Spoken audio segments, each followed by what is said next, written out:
If you're constantly chasing an avoidant person, you're already losing the one thing they secretly respond to: uncertainty. The harsh truth? The moment you stop trying to convince someone to choose you is often the moment they start questioning why they ever let you go.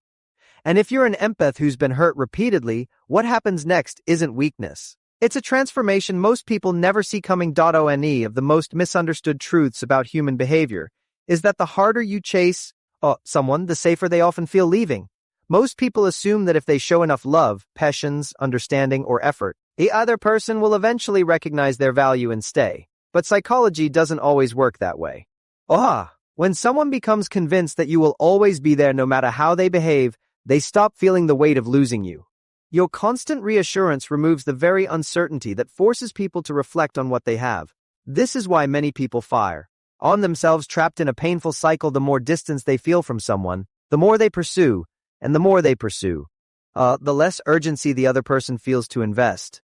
What makes this uncomfortable is that chasing often disguises itself as love. It feels noble. It feels loyal.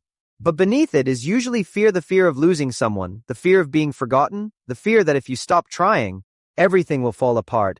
And people can sense that fear, even when you never say it out loud. Human beings are remarkably sensitive to emotional dynamics. When someone feels that your emotional stability depends on them, they unconsciously begin to feel less responsible for protecting the connection because they assume you'll protect it for both of you. Watch people's behavior, not their words. The person who repeatedly delays, withdraws, or gives minimal effort while you continue to move closer is receiving a powerful message: there are no consequences for their distance. They don't need to choose because you've already chosen for them. Real power begins when you stop trying to convince someone of your worth and allow reality to speak for itself. Because the moment a person realizes your presence is no longer guaranteed, they are finally forced to confront a question they have been avoiding all along: what is the cost of losing you? One of the most powerful shifts in human interaction happens when you realize that the text that changes everything is rarely the emotional one. Most people believe that if they just explain themselves better, express more feelings, or send one final heartfelt message, the other person will suddenly understand. But human behavior is often driven less by what is said and more by the emotional position from which it is said. A message loaded with emotion may feel honest, but it often reveals something deeper: attachment, urgency, and a desire for a specific outcome. And when someone senses that your emotional state depends on their response, the dynamic changes immediately. They stop hearing the words and start feeling the pressure behind them. The detached message works differently. It doesn't beg. It doesn't convince. It doesn't chase clarity from someone who has already shown confusion through their actions. Instead, it communicates something far more powerful: emotional self-control. This is where most people get it wrong. Detachment is not coldness.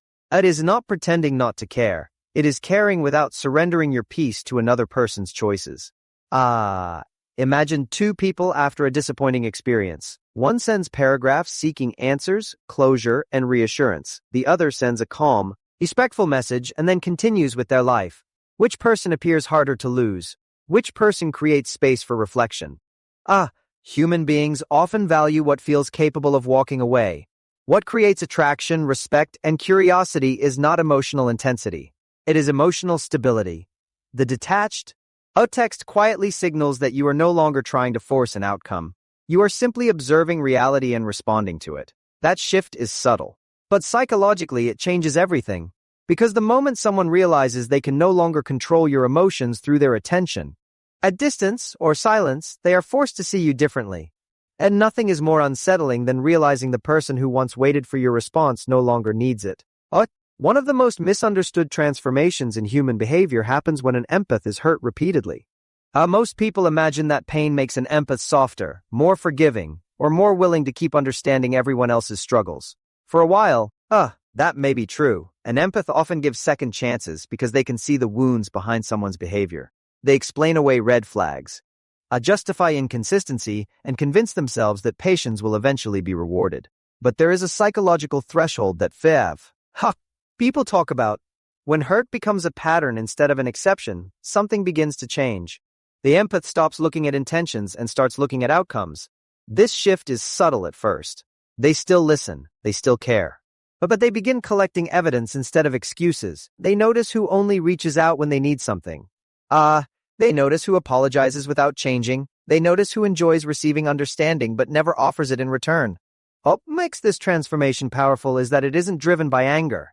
It's driven by clarity. Repeated disappointment teaches lessons that words never could. The empath starts realizing that empathy without boundaries becomes self-abandonment. Many people are caught off guard by this change because they mistake kindness for weakness. They become comfortable receiving endless passions and assume it will always be available. They don't realize that every broken promise, every act of neglect, and every moment of emotional inconsistency is quietly reshaping the empath's perception. The person who once overlooked everything begins seeing everything. A person who once chased understanding begins valuing peace. And this is where the psychology becomes uncomfortable. A final stage of an empath's transformation is not resentment. It is emotional detachment. Not because they stopped caring, but because they finally stopped believing that caring alone can change someone's behavior. Once that realization arrives, something irreversible happens. The door rarely slams shut with anger. It closes with understanding. And nothing is more shocking to people than discovering that the person who forgave everything has finally learned to walk away.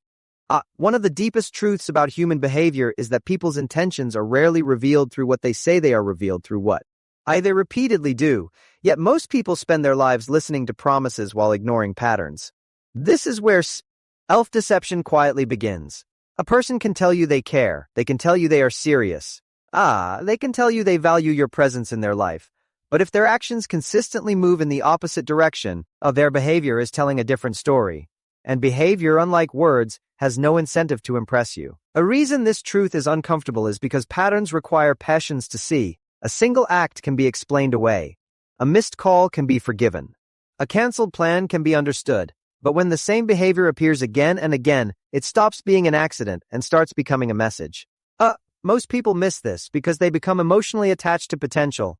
They focus on who someone could be instead of paying attention to who they repeatedly show themselves to be.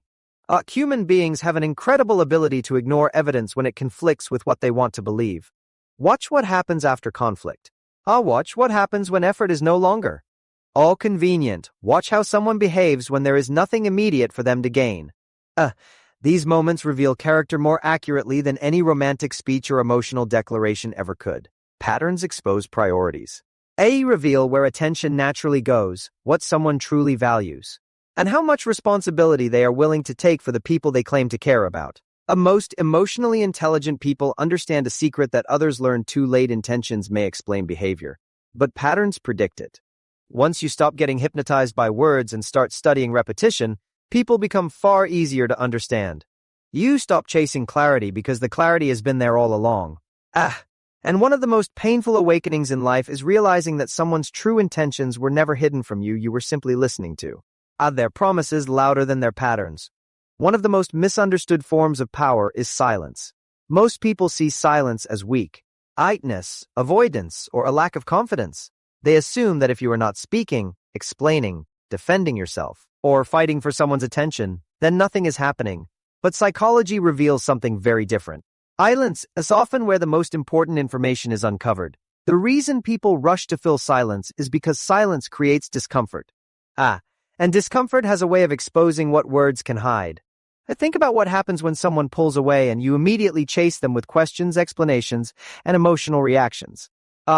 You remove the space that would have forced them to reveal their intentions. You interrupt the process. But when you remain calm and silent, something interesting happens. People begin to show you who they really are. Some step forward voluntarily, some disappear completely. Some suddenly become interested after realizing they no longer have guaranteed access to your attention. A silence itself is not creating these behaviors. It is revealing them. This is why emotionally intelligent people do not react to every mixed signal. They understand that constant communication can sometimes create more confusion than clarity. They know that when someone genuinely values a connection, effort does not need to be demanded every day. It naturally appears. Silence becomes a filter. It separates genuine interest from convenience. It separates commitment from curiosity. What makes this truth uncomfortable is that silence also reveals things about ourselves. It exposes our need for reassurance, our fear of uncertainty, and our temptation to control outcomes. Many people break silence not because they have something important to say, but because they cannot tolerate not knowing what will happen next. real emotional control is not found in saying the perfect thing. It is found in resisting the urge to say anything when silence is giving you all the answers you need. Because sometimes the loudest message a person sends is, not in what they say, it is in what they do when you stop speaking. One of the most powerful yet misunderstood shifts in human psychology occurs the moment you stop needing someone to choose you. Most people spend enormous amounts of emotional energy trying to secure someone's affection, attention, or commitment. They monitor messages, analyze behavior, and search for signs that they matter. What they don't realize is that the very act of needing a specific outcome often places their emotional well-being in someone else's hands. And whenever another person becomes the source of your emotional stability, you quietly surrender a portion of your power. This is why neediness feels so heavy in relationships. It is not because wanting someone is wrong. It is because dependence changes your behavior in subtle ways. You become more willing to tolerate inconsistency. You overlook things you would normally question. You begin negotiating with reality because the fear of losing the connection fee is greater than the cost of accepting less than you deserve. Most people never notice this happening. They believe they are fighting for love when, in reality, they are fighting against the discomfort of letting go. Then something changes. Sometimes it comes after disappointment. Sometimes after exhaustion. Sometimes after seeing the same pattern one too many times. You stop asking, how do I make them stay? And start asking, why am I working so hard to keep someone who isn't working equally hard to keep me? That question changes everything. Because now your focus shifts from controlling another person's behavior to protecting your own peace. The irony is that this is often the moment people begin to see you differently. Not because you became colder, but because you became less dependent on their validation. Your energy becomes calmer. Your decisions become clearer. Our self-respect becomes visible. And here is the hidden truth most people learn too late: power was never the ability to make someone choose you. Real power was always the ability to remain whole even if they don't. Because the moment your happiness no longer depends on their presence, their ability to control your emotions disappears with it. An avoidant may ignore your words. They may dismiss your emotions. They may even take your presence for granted. But nobody ignores a person who is genuinely detached from the need to be chosen. Because the moment you stop chasing validation, you stop being predictable. And when someone realizes they no longer have unlimited access to your energy, your attention, your forgiveness, and your heart, that's often the exact moment they finally understand your value, not because you forced them to. Because your absence revealed what your presence never could. And if there's one lesson to remember, it's this: never fight to keep a place in someone's life that they should have protected themselves.